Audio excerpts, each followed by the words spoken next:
We know classroom discussions are powerful for learning. Now, when I ask a question to the class, at most, one or two students can participate. So how can I increase the participations by starting with a digital tool? When you give out a prompt, use a digital tool to allow all the students to be able to contribute to the conversation. Once you get those responses, and you can still have a verbal discussion, be it through Google Meet, Zoom, or in person, but let's first get everyone's input and time to think.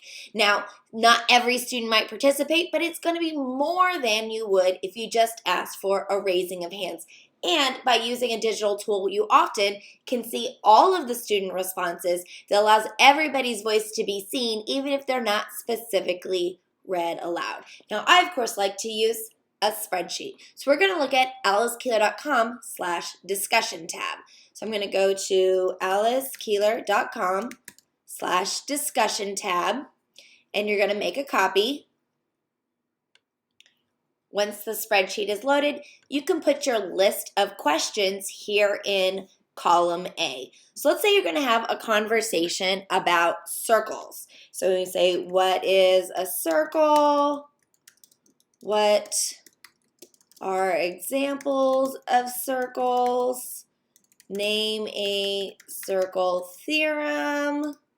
So you're going to put in your discussion topics. Now, this is really intended to be more than one question. If you're only going to use one question, you can just create a blank spreadsheet and go from there, or use a variety of other tools. So it's going to structure like, I'm going to ask this, and then I'm going to ask this, I'm going to ask this, that at least 2 or 3 things that you want to have the students have input on. Now, you can optionally pick the tab name. So I'm going to put that here in column B, and I'm going to do examples and theorems. So I have my list of questions and what I want the tab names to be, and then I'm going to come up to the add-ons menu and go to discussion tab, where I'm going to choose Run Discussion tab. And it's going to ask you to authorize the script. It's going to do that for pretty much anything that I have coded. I don't submit them to Google. It is safe. You are authorizing yourself to access your own files.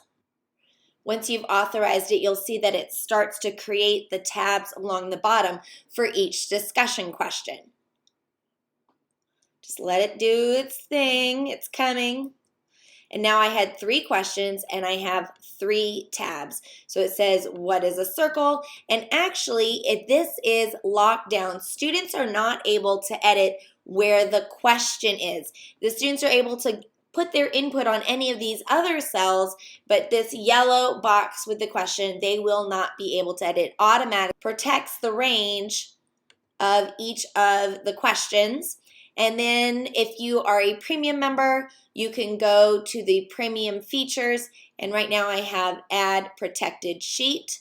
So that allows you to insert a direction sheet or some additional information. You'll notice that this has a padlock on it, meaning that you can edit this, but the students cannot. So you're going to share this spreadsheet with students, giving them edit access. That's either putting it in through Google Classroom or going to the share button and changing the sharing permissions to anyone with the link.